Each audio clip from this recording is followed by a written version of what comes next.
கிறிஸ்துக்குள் பிரியமானவர்களே, இதை நான் பார்க்க போகிற வசனம் என்னன்னா 9ஆம் சங்கீதம் 10ஆம் வசனம்.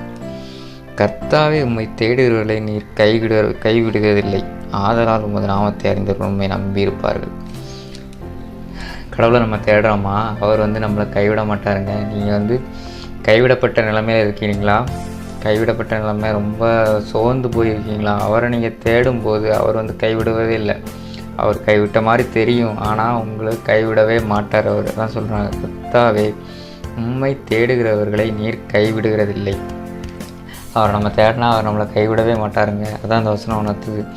உமது நாமத்தை அறிந்தவர்கள், அவருடைய நாமத்தை அறிஞ்சவங்க, அவருடைய அதிசயங்களை, அவருடைய அற்புதங்களை அறிந்தவர்கள் அவரை நம்பி இருப்பாங்களாம், உண்மை நம்பி இருப்பார்கள். அவரை நம்பினா அவர் நம்மளை கைவிடவே மாட்டார். ஐயோ, நம்ம கைவிடப்பட்டுட்டோமோ, கைவிட்டுருவாரோ நம்ம அப்படின்னு யோசிக்காதீங்க. அவரை தேடுனீங்கன்னா கண்டிப்பாக அவர் உங்களை ஒரு நிலமையில் நீங்கள் தாழ்த்தப்பட்டிருந்தாலும், எப்படியாவது ஒரு சூழ்நிலை இப்போ தாழ்த்தப்பட்ட மாதிரி தெரியும், ஆனால் அவருக்கு ஒரு நேரம் வச்சுருப்பார், அவருக்குன்னு ஒரு காலம் வச்சுருப்பார். அந்த காலத்தில் நீங்கள் உயர்த்தப்படுவீங்க. அவரை நம்பி இருங்க. அவரை நம்புனா நீங்கள் கைவிடப்பட்டு போவதில்லை. அவரை நம்பாமல் மனுஷனை நம்பினீங்கன்னா நீங்கள் கைவிடப்பட்டு போயிடுவீங்க. ஆனால் கடவுளை நம்பிங்கன்னா அவர் எப்பொழுதுமே மாறாதவர். அவர் சொன்ன வாக்கு அவர் நிறைவேற்றுவார்.